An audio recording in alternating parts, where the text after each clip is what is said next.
see when you say, let's see if they know how to walk. If it looks up, it'll hurt. They're gonna cut them. Oh, ask her. Does that make you nervous that you're ever gonna cut a kiddo? It does, especially with bigger casts. It can get a little nerve-wracking because, like, we have, like 15, 16-year-olds that come in with, like, big, long leg casts.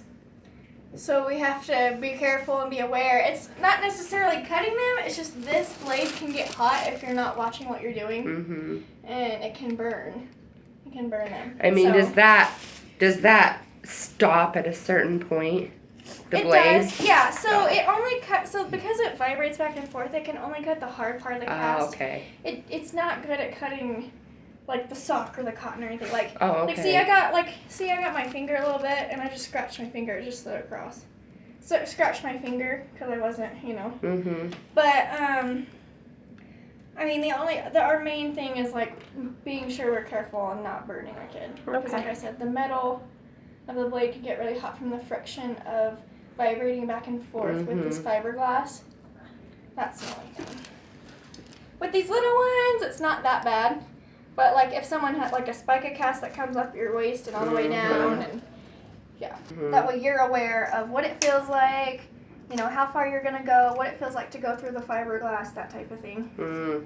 So they don't just give you the saw. Yeah, I figured. Yeah, they don't just. I figured.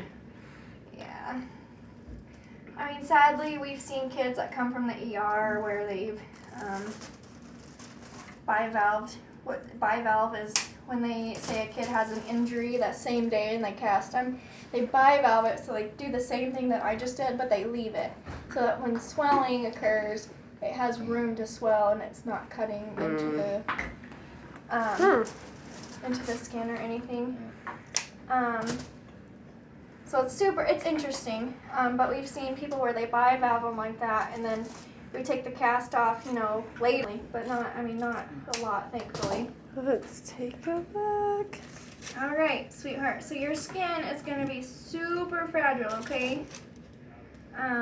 So we don't want to scratch with our fingernails, okay? We just want to use like our fingertips or our knuckles, because if we use our fingernails, it can scratch really easily and then cause you to bleed, okay? So we don't want to do that. So let's see the other side of your arm and see how it looks. Oh yeah, it looks good. It's just, you've just got